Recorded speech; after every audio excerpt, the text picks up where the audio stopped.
Hola, ¿qué tal? Bienvenidos, bienvenidas. Mi nombre es Mauro Giormenti. Yo estudié matemática aplicada en la Universidad de Buenos Aires y trabajo en Despegar como científico de datos desde hace ya casi 9 años, ¿sí? Eh, pero bueno, la idea de esta charla es contar un poquito sobre enfoque bayesiano o inferencia bayesiana para medir A/B tests, ¿sí? La idea es que gente que nunca se haya encontrado con nada bayesiano previamente, se vaya con alguna idea de las cosas que nos permite y que se pueden hacer. Quienes sí ya lo vieron un toque, bueno, por ahí se cruzan con alguna idea nueva que les sirve para implementar en sus negocios. Así que bueno, arrancamos. Entonces, el problema este es muy general, es ubicuo en nuestros negocios, ¿sí? Queremos conocer una propiedad de un parámetro o comparar las propiedades de dos grupos entre sí, ¿sí? Sea que entrenamos un modelo de machine learning nuevo y queremos ver cómo performa versus lo que teníamos antes, o hicimos un rediseño en nuestro sitio y queremos ver si trae más interacciones o más ventas o lo que fuera, ¿sí? Todo el tiempo estamos probando cosas nuevas y queremos ver cómo funciona. Entonces, ¿qué hacemos? Vamos, recolectamos datos y las interpretamos de alguna forma para entender el fenómeno lo mejor posible y tomar alguna decisión, ¿sí?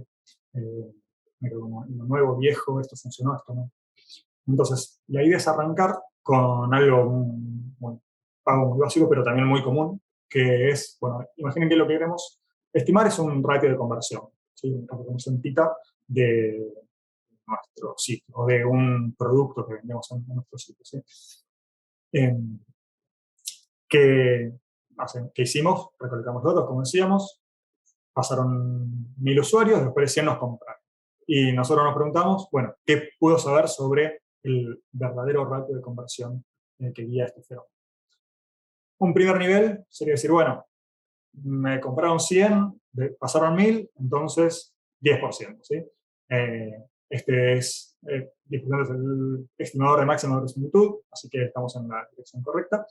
Pero velozmente decimos, che, este es un fenómeno aleatorio, ¿no? El de salir y recolectar datos. Está bien que nos pasó esto, pero por ahí mi verdadero ratio de conversión es del 12% y tuve mala suerte, o es de 9% y tuve buena suerte. Entonces, tengo que tener en cuenta esas posibilidades, esa aleatoriedad. Así que un segundo nivel por ahí es decir, bueno, voy a construir un intervalo de confianza, ¿no? Que es el intervalo de confianza. Es decir, bueno, si yo de alguna forma me creo un intervalo tal que si yo repitiese infinitas veces este experimento, entonces en el 90 o 95 o 99% de los casos, el verdadero tita caería dentro del intervalo, ¿sí? Entonces, bueno, eso ya me asegura algo valioso y está bueno porque tiene en cuenta la aleatoriedad del fenómeno.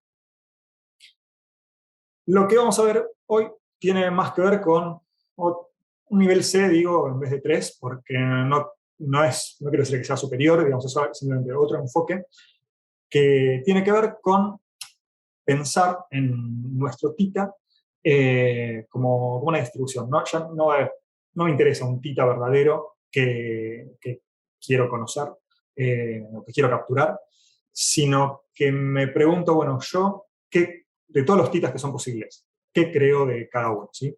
Y esto es como la probabilidad de verla como mi conocimiento subjetivo sobre el fenómeno que estoy estudiando. La forma que tengo igual de esto no es lo que me parece a mí, la forma que tengo de comparar distintos posibles valores de tita es a través de la verosimilitud de los datos que observé bajo diferentes hipótesis, ¿sí? Entonces acá lo que estamos graficando es la likelihood, la función de verosimilitud para una binomial con 100 éxitos y 900 fracasos, que era nuestro ejemplo. Bueno, lo que vemos, por ejemplo, es que donde se maximiza esta función es en 0.1, por eso 10% era nuestro estimador de máxima verosimilitud, pero vemos también que si yo me muevo un poquito a la izquierda o a la derecha, verosimilitud de esos datos, de esos posibles titas, es casi la misma. Entonces, yo debería tener en cuenta que estos valores son casi igual de probables. Lo bueno de este enfoque, de tener esta distribución, es que podemos cuantificar eso exactamente. Un cierto tita va a ser tanto más probable que otro en función de la relación que tengan las verosimilitudes de esos titas. Bien. Pero hay algo más en el enfoque bayesiano, que es que yo tengo la facultad de introducir en mi creencia, después de ver los datos, mis creencias previas. ¿Sí? Yo por ahí, hablar de creencias no quiere decir de vuelta que es algo arbitrario. Yo puedo tener conocimiento de negocios sobre lo que estoy midiendo, entonces sé que el parámetro tiene que estar en un cierto rango, o puedo haber desarrollado experimentos antes y no quiero llegar a ver estos datos como si nunca hubiera visto nada del fenómeno este. Entonces, tengo una forma de introducir eso en mis cuentas. La forma de hacerlo es esta, ¿sí? Mi distribución posterior va a ser una combinación de la likelihood, ¿sí? De cuán plausibles son los datos que observé bajo distintas hipótesis que estoy considerando, por la creencia previa que tengo sobre cuán probables son cada uno de estos posibles valores de tita. ¿Sí? Hay algunos, como una tercera escuela, ponele, que son los likelihoodistas, que por ahí ni tienen en cuenta la prioridad, solamente dicen, mira la likelihood y nada más. Pero acá siempre trabajamos con una priori, aunque podemos ignorar. En cierta forma, en ciertos contextos podemos no elegir, no introducir información a priori. Por ahí porque no conocemos el fenómeno, porque por algún motivo decimos, no, solamente quiero ver, quiero aprender de los datos y nada más. Existe algo que son las pruebas conjugadas, que sirven para hacer cuentas exactas, ¿sí? Para llegar a soluciones analíticas. Porque vamos a ver después que en realidad muchas veces trabajamos con aproximaciones tan buenas como queramos, pero son aproximaciones a final de cuentas. Pero cuando uno empieza y cuando el modelo es sencillo, como bueno, una binomial, puede llegar a soluciones exactas. Y lo que se hace es, yo siempre para la prior tengo que codificar mi creencia previa como una distribución. Entonces, si yo elijo correctamente o astutamente la forma de codificar esa información previa, puedo hacer las cuentas con multiplicando las densidades y llegando a la densidad de la posterior, y va a ser también una distribución parametrizada y muy fácil de operar. En el caso de la binomial, en nuestro ejemplo, se suele elegir para la prior de tita una beta AB, y esta es tal que cuando yo hago las cuentas, la posterior me queda beta A más cantidad de éxitos, B más cantidad de fracasos.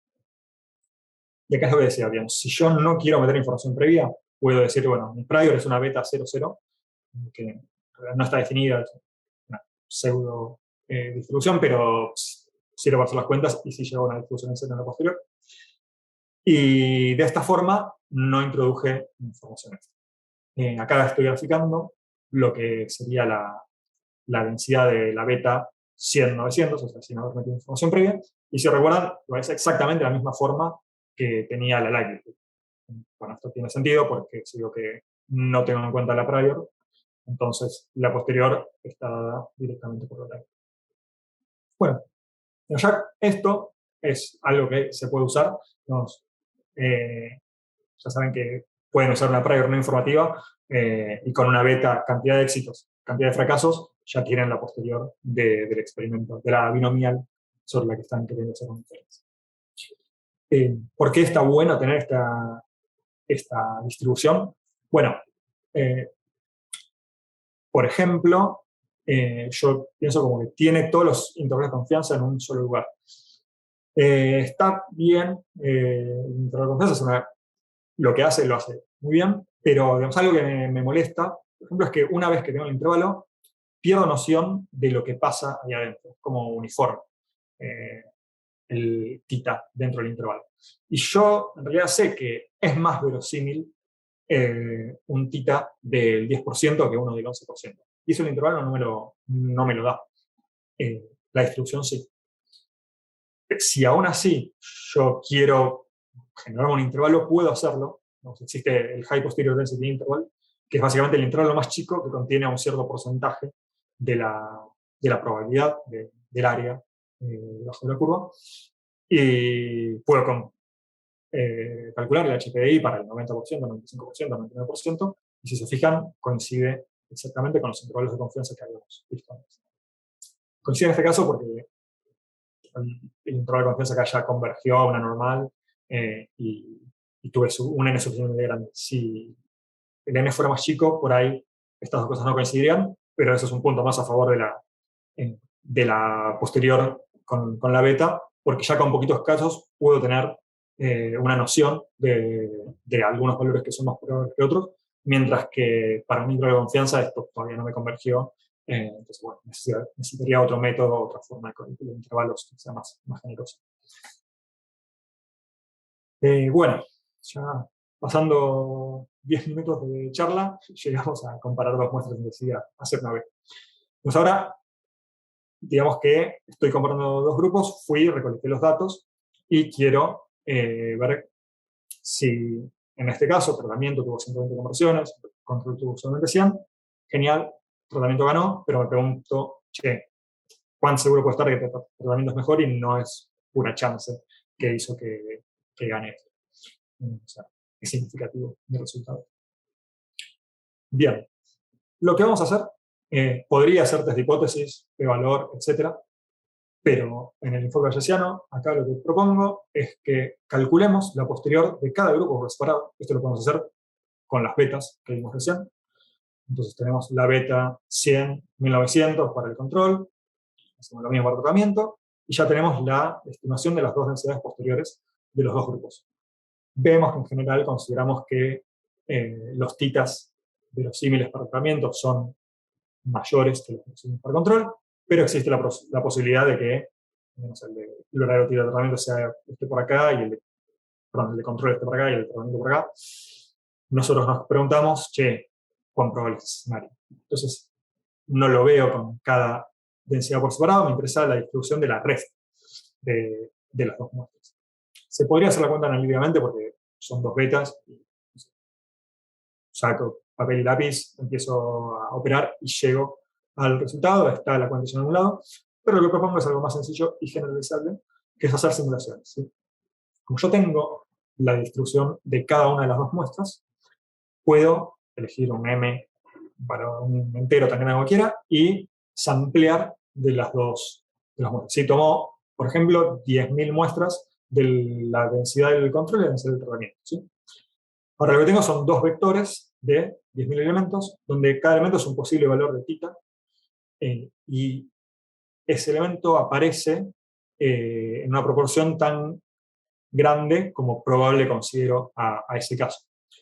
Entonces yo con estos dos vectores los resto elemento a elemento, ¿sí? Uno a uno, y me quedo con un único vector de 10.000 elementos. ¿Sí? Que si veo el histograma se ve algo así. Y esto, ahora sí, es una muy buena aproximación de la diferencia entre los dos tipos. ¿Sí? Es por ahí un poco irregular. Si eso me molesta, bueno, puedo aumentar la cantidad de simulaciones, la cantidad de muestreos de cada uno de los grupos, y ahora, o sea, restando dos vectores de 1.000.000 de elementos, sí tengo una estimación re linda de la diferencia entre tratamiento y control. Bueno, está bien, tenés la distribución. ¿De qué te sirve? Bueno, están las cuestiones de interpretabilidad que les decía antes, podemos hacer los HPDIs, con los cuales podríamos tener los intervalos de confianza calculados de esta forma, en vez del modo tradicional. Pero tener una distribución me sirve para más cosas. Puedo hacer predicciones más realistas. Y vamos a ver algo de esto al final de la charla. Puedo calcular la probabilidad de distintos escenarios que me interesan. Por ejemplo, yo me puedo preguntar muy razonablemente cuál es la probabilidad de que delta sea mayor que 0. O sea, cuál es la probabilidad de que el grupo de tratamiento sea mejor que el grupo de control. Y Y bueno, es simplemente calcular el área debajo de la curva de la densidad que vimos antes. Pero puede ser otra cosa, pero por ahí tiene sentido no ver cuánto es mayor a 0, sino cuánto es mayor a 0,01, porque no me interesa introducir un cambio eh, en mi sistema productivo para tener una diferencia, una mejora tan pequeña. Entonces, bueno, ¿cuál es la probabilidad de que mi mejora sea mayor que ese mínimo umbral que considero necesario? Y puedo hacer más cosas, puedo hacer composiciones con funciones, puedo calcular esperanzas, si yo tengo la densidad. Y para concretar un poco esto, propongo introducir este concepto de pérdida esperada y ver cómo lo podemos usar. Así no hablamos tanto en generalidades. Bueno, antes de hablar de la pérdida esperada, tengo que introducir la función de pérdida, que lo que hace es cuantificar el costo de equivocarme al tomar una decisión. ¿Sí? Yo hice mi experimento, dije, che, tratamiento para hacer mejor el control, entonces declaro ganador a tratamiento. Bien, pero puedo llegar a equivocarme. Entonces me pregunto, ¿cuánto pierdo en el caso en que me haya equivocado? Si la diferencia es positiva, entonces no pierdo nada, porque efectivamente el tratamiento era mejor que el control. Mi función de pérdida da 0. Pero si me equivoqué, entonces el cuánto pierdo yo es proporcional a por cuánto. ¿Sí? Si en realidad el control era un poquito mejor que el tratamiento, entonces yo pierdo poco. Pero cuanto mayor sea esa diferencia, entonces más es lo que pierdo. ¿Sí? Y esto es lo que cuantifica esta función de pérdida. Es así tan sencilla. Obviamente puedo definir lo mismo, pero en el caso de elija como ganadora la rama control. ¿Sí? Esa es la pérdida para el caso control. Y lo que me interesa a mí es pensar en la pérdida esperada. ¿Sí? Que es cuánto espero perder al tomar esa decisión. Esto no es otra cosa que la esperanza de la función de pérdida, y la esperanza de una función es la integral de esa función diferencial la variable.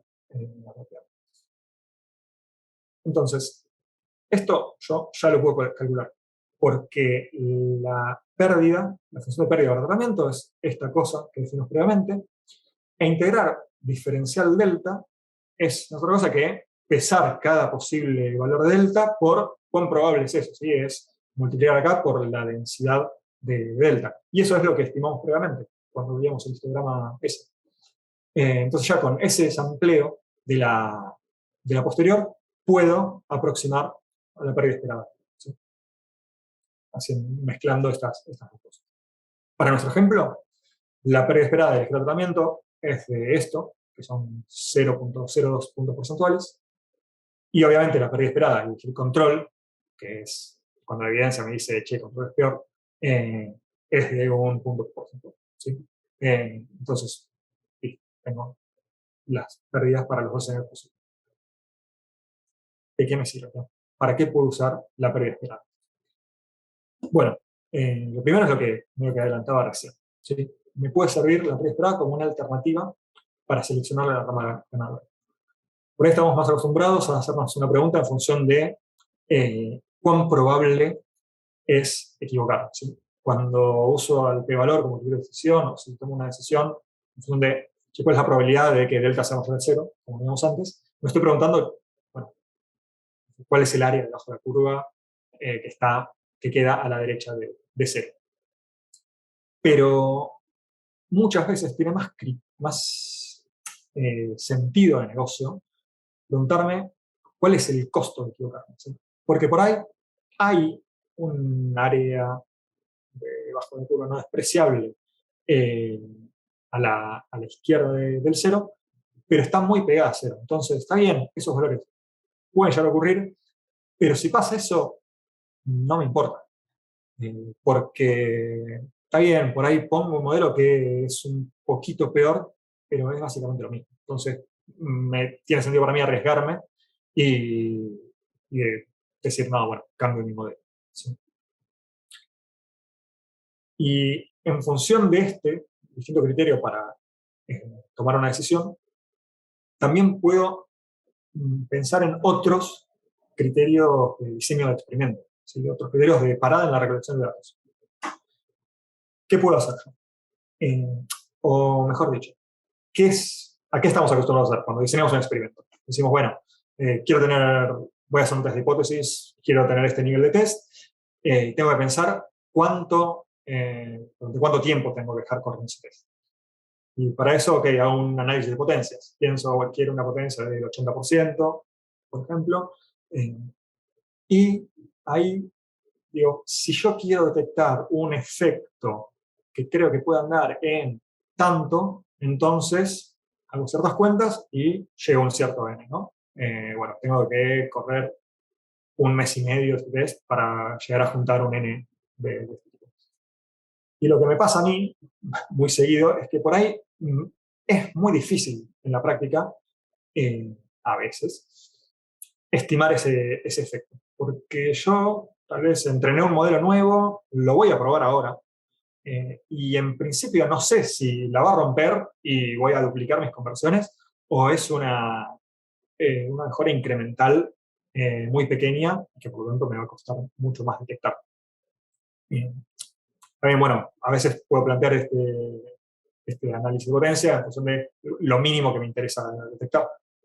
Pero ya es algo, o sea, hay un supuesto ahí que a veces no está bien claro, entonces el análisis de potencia que terminamos haciendo anda medio flojo de papeles. Entonces, en vez de hacer eso, yo me mando a recolectar datos. ¿Sí? Con cada dato que me entra, puedo actualizar mi posterior y tener una estimación de, mi, eh, de mis muestras y por lo tanto tengo una posterior de la diferencia entre los dos grupos. ¿Sí? Y asociadas a esas pérdidas o a esas dos distribuciones, puedo calcular las pérdidas esperadas. ¿Sí? Tanto de elegir tratamiento como de elegir control. Entonces yo lo que voy a estar haciendo es ir monitoreando cómo es la pérdida esperada a medida que yo recolecto datos.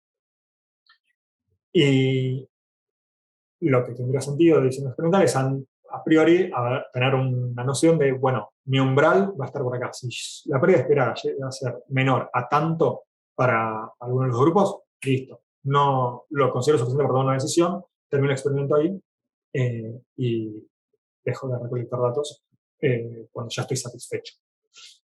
Si mi umbral lo seté por acá, bueno, cuando llegué a este punto, por ahí dejé de recolectar datos y no seguí eh, corriendo el doble de tiempo el test hasta llegar a esta fecha de fin que había puesto. Y esto está bueno tenerlo en mente porque por ahí pasa esto. Muy velozmente la rompió nuestro modelo y enseguida tenemos información que consideramos suficiente para decir, che, esto es mejor. ¿Para qué vas a privarte de poner para el 100% de los usuarios esa rama? O incluso peor, che, nuestro modelo no anda, metimos algún bug, lo que sea, está andando re mal, ya tengo evidencia que se está andando mal, no me hagas llegar hasta el final del test que había pautado, abortá ahora y revisar qué es lo que pasó. Entonces, en la práctica está bueno tener un framework de trabajo que nos permita hacer esas cosas. Bien. Nada, y llegados a este punto, quería, para cerrar, tengo ganas de hablar de otro tipo de modelo, porque hasta ahora está todo muy lindo con la binomial, es muy básico, pero a menudo no nos importa tanto, por ejemplo, traer más conversiones cuando hacemos un test. Cada GB es gross booking, es el total de lo que paga el cliente, ¿sí? Las facturas. Esta métrica es mucho más común a la hora de querer medir el resultado de un texto, a la hora de subir un cambio, que trae más conversiones, porque entre vender tres cosas de $1 y vender una sola cosa de $100, prefiero vender una sola de $100. No me importa tanto cuánto vendo, sino, o sea, cuántas unidades vendo, sino cuánto valen esas unidades. A veces tampoco me importa esto de la facturación, sino el margen de ganancia que tengo yo. Quedémonos con algo en el medio y veamos lo que pasa con el jefe. Soy vuelta. Pongámosle que ahora subí mi modelo, pero lo que quiero medir, el criterio que tengo para comparar las dos ramas es con GB, no con conversión. Entonces, control, pasaron 10.000 usuarios para las dos ramas. Control vendió un poco más, Pero cuando veo el GB por usuario, en realidad tratamiento es el que trajo más plata. Y me hago la misma pregunta de siempre. Che, ¿esto es significativo o es suerte? ¿Cuánta confianza tengo en el resultado? Y cuando yo me quiero ir a medir GB, se me complican las cosas porque es una distribución que suele ser más fea. Porque concentra bastante probabilidad acá, pero como que tiene una cola pesada hacia la derecha. ¿Sí? Porque por ahí muchos usuarios gastan menos de, no sé, 150 pesos, pero hay algunos que te gastan 400, que te gastan 800, y por más que sean pocos datos, como gastan mucho, son significativos. Entonces esta distribución asimétrica, no puedes desechar esto como outlier, es el caso que más te gusta, eh, tienes que hacer algo. Y cuando tenés en cuenta que encima lo que te importa es el GB por usuario, no, pero acá estoy viendo el GB de los que me compraron. Cuando veo el de todos los usuarios, la mayoría me gastó cero, no me compró. Y yo los tengo que tener en cuenta a esos casos también. Entonces me queda una discusión que es espantosa, eh, es muy asimétrica, y está bien, yo podría decir, bueno, hago un Z-test, un T-test, porque tomo medias acá y en el límite esto se puede aproximar con una normal, pero hasta que pase eso, necesito un N muy grande, esto tarda mucho en converger. Entonces, es complicado usar esto como criterio de decisión para un test de hipótesis. Lo bueno es que muchas veces, cuando yo miro esto, el GB de los compradores, en escala logarítmica, se ve más o menos así. Y si tengo la fortuna de que me pase esto, quiere decir que entonces la distribución del GB de los compradores se comporta más o menos como una log normal, ¿sí? Porque más o menos con carisma son los normales. Y esto me va a permitir a mí proponer el siguiente modelo. ¿Sí? Voy a ver al GB de un usuario cualquiera como el producto de dos distribuciones, de una binomial por una log normal. ¿Por qué es esto? ¿Sí? Un usuario me va a poder comprar o no. Si no me compra, la binomial es cero, entonces el GB es cero. Y eso es lo que modela estos casos. Ahora, si el tipo me compró, la binomial da 1, entonces cuánto GB gastó ese usuario está dado por la log normal, ¿sí? Por esta distribución de datos. Entonces voy a agarrar todos mis datos, como cuántos usuarios entraron, cuántos me compraron, y los que me compraron, cuánto gastó cada uno, y con eso voy a entrenar un modelo así, tratando de estimar los parámetros P y min-log y cdlog, que son los valores de centralidad y de desvío del valor normal, tanto para la rama control como para la rama tratamiento. ¿Sí? O sea, van a ser 6 parámetros en total que voy a estimar. Hay muchas formas de hacer esto. Yo acá pongo cómo sería hacerlo usando el paquete de R Rethinking, que está construido sobre Stan, así que si no usan R, Stan en realidad es otra forma de especificar que corre, que tiene interfaces para correr en Python, en Scala, en Java, creo que en Ruby, por línea de comando. Hay muchas interfaces distintas. Así que usen lo que usen, pueden llegar a usar Stan para estudiar esto, y si no hay otras herramientas. Y plantear el modelo es bastante sencillo. Entonces, bueno, la conversión es una binomial, como decía antes, con un parámetro P que va a ser distinto para las dos ramas. El GB está dado por una log normal, con sus dos parámetros, que van a ser distintos para las dos ramas. Pongo eso. Tengo que dar unas priors, pero en este caso agarré priors recontra débiles, que casi no agregan información, muy genéricas, como para que no influencien mucho la salida del modelo. No es lo mejor es pensar bien las priors y eso es todavía mejor. Pero si no quiero meterme con eso todavía, usando priors débiles no pasa nada. Pongo a correr esto y Stan me devuelve muestreos de las posteriores de los 6 parámetros. ¿Sí? O de las posteriores de mi modelo entero. Entonces ya teniendo las posteriores, puedo verlos, puedo examinarlos como castigábamos antes la binomial. Bueno, acá de vuelta. Comparo los P's, el parámetro P, de los dos, y vemos, como veíamos en la tablita, que el control convierte más que el tratamiento. Y cuando veo los parámetros del valor normal, vemos que tanto en el parámetro de centralidad como en el de desvío son más verosímiles son verosímiles valores más altos para tratamiento que para control. Entonces, bueno, joya. Lo que se intuía en la tablita, tratamiento vende menos, pero vende más caro.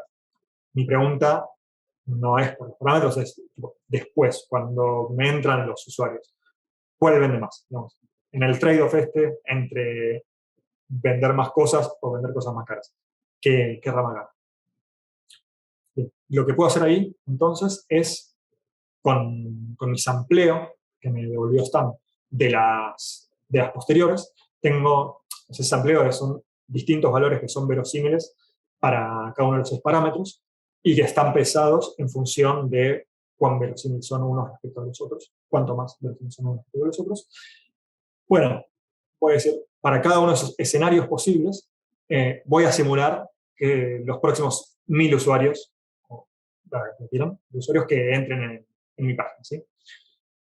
Entonces, bueno, me entraron 1000 usuarios, cuando tengo un P de tanto, solamente algunos me convierten, y esos que me convierten uso, eh, según esos parámetros de la posterior, la log normal para ver de cuántos son esos montos, los sumo todos, y con eso tengo una posible predicción de conversión de GB total para ese valor de posterior. Bueno, hago eso para todos los valores de posterior y tengo esta densidad de GB cada 1000 usuarios, tanto de tratamiento como de control.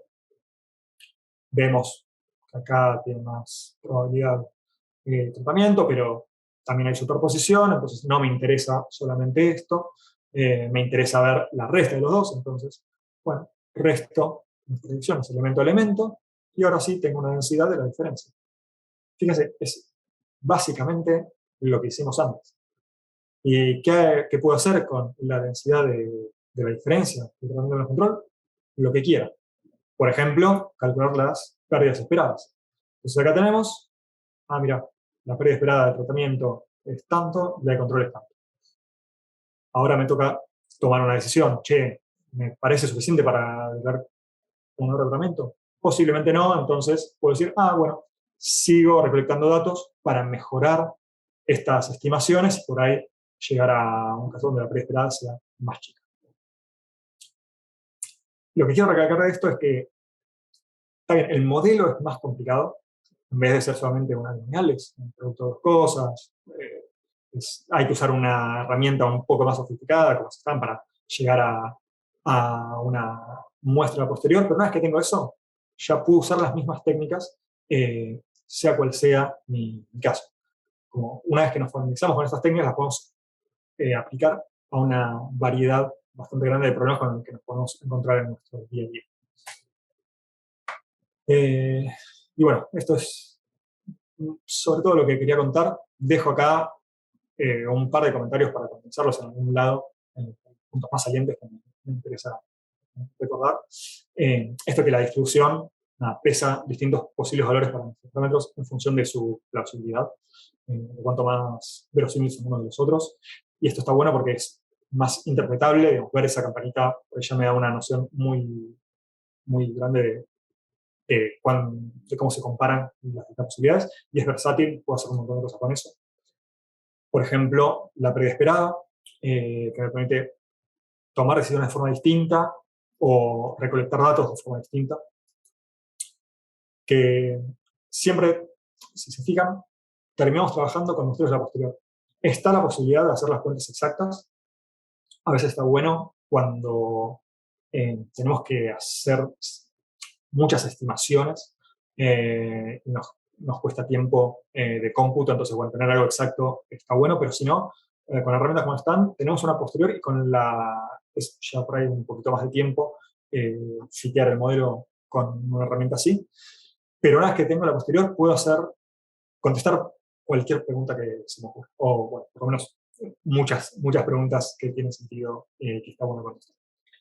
Y que no importa el modelo inicial que modele nuestros datos, una vez que tenemos la posterior, podemos usar un mismo set de técnicas para responder las preguntas que nos surgen. Entonces esto está bueno, digamos, una vez que lo dominamos, es muy versátil. Y bueno, esto es todo lo que tenía ganas de contar hoy. De vuelta, espero que si no se habían cruzado mucho con esto, se lleven una noción y les haya explicado el bichito para ponerse a aprender un poco más y que lo puedan usar en algún lado. Eh, Pueden contactarme, soy Mauro Giumenti, en LinkedIn, me hablan por ahí o por donde sea, y con mucho gusto, porque me encanta hablar de estas cosas. Y si no, hay un montón de material, blogs, libros, videos, etcétera, para poder meterse en esto. Así que nada, muchísimas gracias por su tiempo. Hasta pronto.